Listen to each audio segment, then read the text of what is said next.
لو أنزلنا هذا القرآن على جبل لرأيته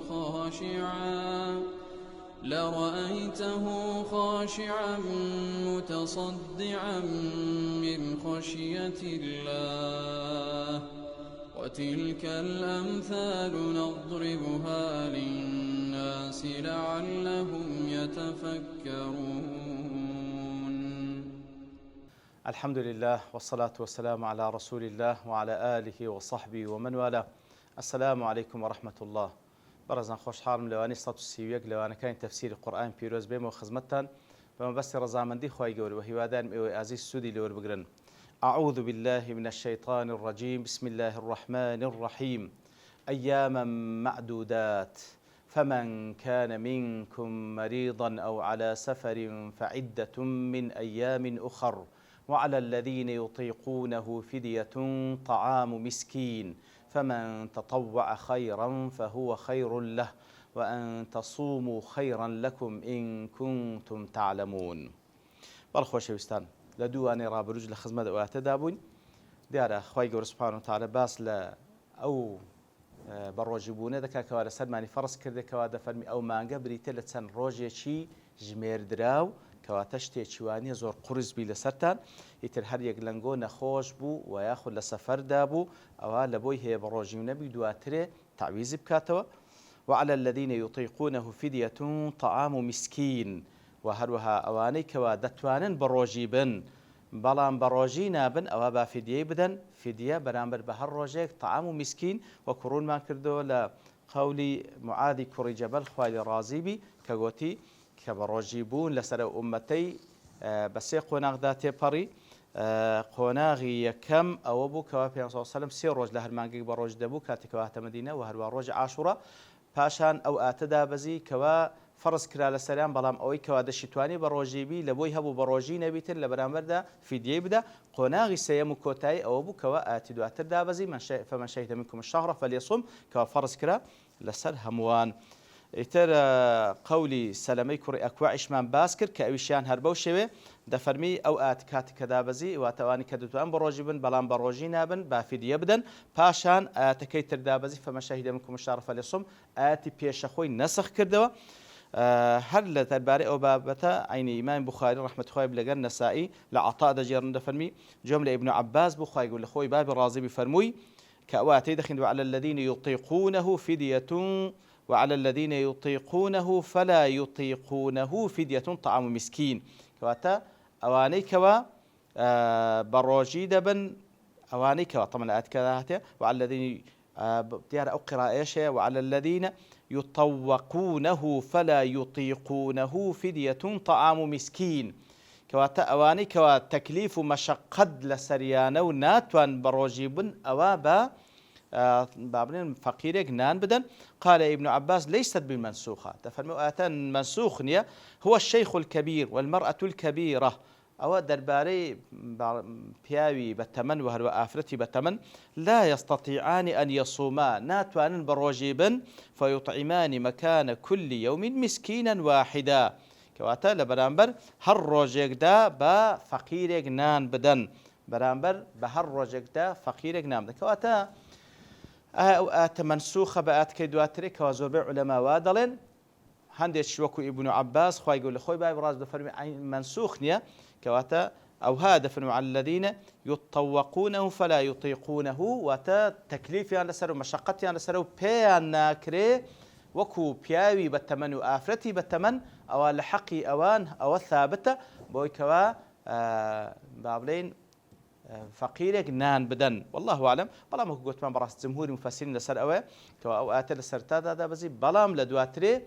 لدواتر أو آتيتر هاد أو حكمي نسخ كردوا درباري تنها ما وكو جمهور مفسرين دلين أو يتريان كوا مشقتي لسر وكو بياوي بالتمن وآفرتي بالتمن أو لو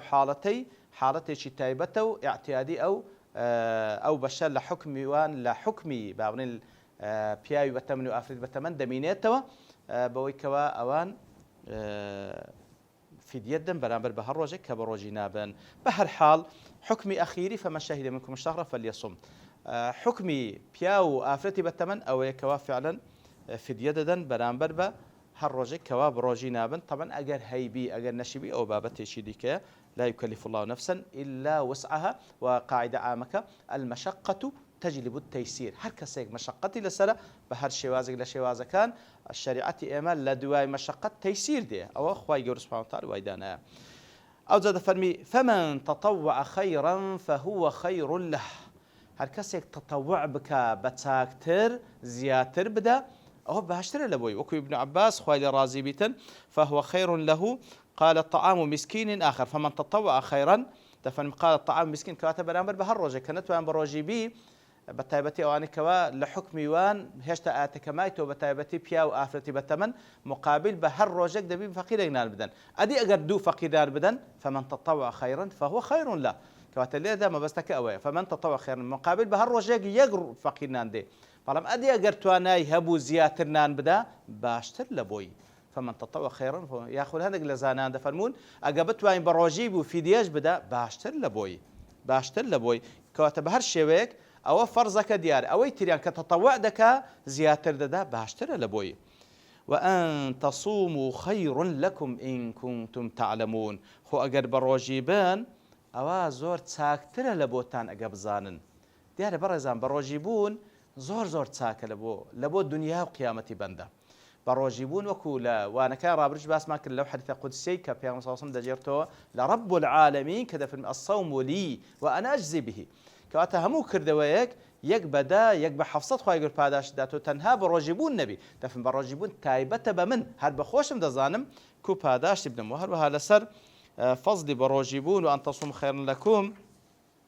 وكو مفسرين أو حديثان ناتوك إمام النسائي وإمام أحمد روايتان كذا لأبي أمامي باهلي خويل الرازب دفرمي أتيت رسول الله صلى الله عليه وسلم ثم خزمت بيغمبر صلى الله عليه وسلم فقلت يا رسول الله مرني بعمل آخذه عنك يدخلني الجنة يا رسول الله فرمان بيبك بكر دواق لتوي وربقرم تاوك بي بسم بهشت قال عليك بالصوم فإنه لا مثل له لرواياتك فإنه لا عدل له تفرمي بيغمبر صلى الله عليه وسلم فرموي زور بروجيبه لبروي براستي هيج تيغني مقابل بروجيبون فإنه لا مثل هاو الشيوينية يأخذ الروايات فإنه لا عدل مقابل نية براستي بروجيبون أو ذا رجاي كوري حيوة دليتن دل فما رؤي أبو أمامة ولا امرأته ولا خادمه إلا صياما سبحان الله لدوائي وكوا بيغمبر صلى الله عليه وسلم أوي بيفرمون بروجيبا هيج تيغ مقابل بروجيبون نية دفر من ندي ترى رجاي كوري حيوة دفرميت الندي ترى أبو أمامة خزانكي وخادمكشي تفرمين ندي تدران إلا بروجيبون سبحان الله فكان إذا رؤي في دارهم دخان بالنهار أجر بدي ترى بأجريك بروج لما يعني كواتشيويان لنا بروج قيل اعتراهم ضيف نزل بهم نازل داره أجر بيان بروجك لما يعني شيو دكري لسبينا يا أخو لنورانه كبيت جره هواره أو ديانجو أو ديارة ميوانش يعني ياخد قضية قومة أجنا أوانا أقول لماليان بيناكرو بردوام بروجين سبحان الله قال أبو ماما فلبثت بذلك ما شاء الله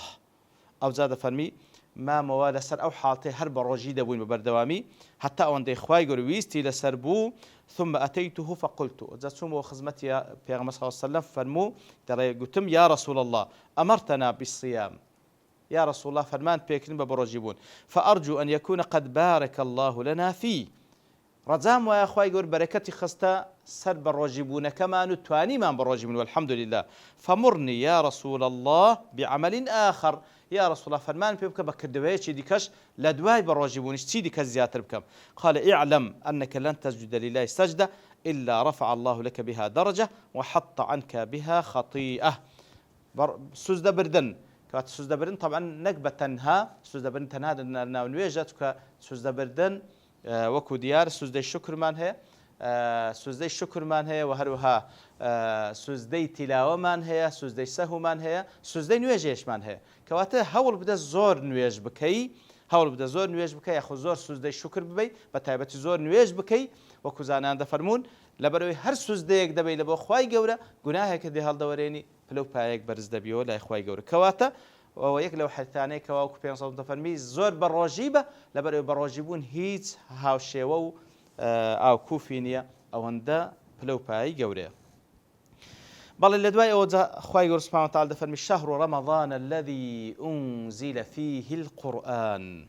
شهر رمضان الذي أنزل فيه القرآن كوات أو أيام معدوداتي كوا خوای گەورە فەرزی کردە لەسەرمان بڕۆژی بین بریتە لە مانجی ڕەمەزان شهر رمضان الذي أنزل فيه القرآن مانجی ڕەمەزانە کەوا قورئانی تێدا دابەزیە مانجی ڕەمەزانە کەوا قورئانی تێدا دابەزیە دیارە شهر لۆ پێگوترێت شهر لۆ مانگ پێگوت شهر لاشتهاریه لەبەرەوەی زۆر مەشهورە کەوا خەڵک تەماشای ئاسمان بکات دەزانی کەوا چ مانگە بە تایبەتی ئەوانەی کەوا لە مانگ دەزانن لە حرکاتی مانگ دەزانن ئیتر لۆ پێگوترێت شهر ڕەمەضان مانجی ڕەمەزان دیارە ئەو مانگە تایبەتەیە کەوا دیارە هەممان دەزانین کە لە پێشەوی شەعبانە لە دوای شەوالە ئیتر ئەو ناوانە دیارە لە پێش هاتنی ئیسلام کەسانێک لە ئەهلی عەرەب ناویان لەو مانگانەنایە ئیتر لەو کاتێکەوە ناو لە مانگەکانرا لە کاتی کە ناو لە ڕەمەزانرا ڕەمەزان لە ڕەمضائی هاتێ واتە لە حرارە و لە شدەتی حرارە هاتێ کەواتە وەکو زانان دەفەرمون لێ ناوی لێنرا ڕەمەضان ئەو کاتێک کە ناویان لە مانگەکان دەنا ئەو کاتە بوو قەدەری خوای گەورە گەرما بوو ئەو مانگەی کە کەوتە ناوی لێنرا ناوی ڕەمەضان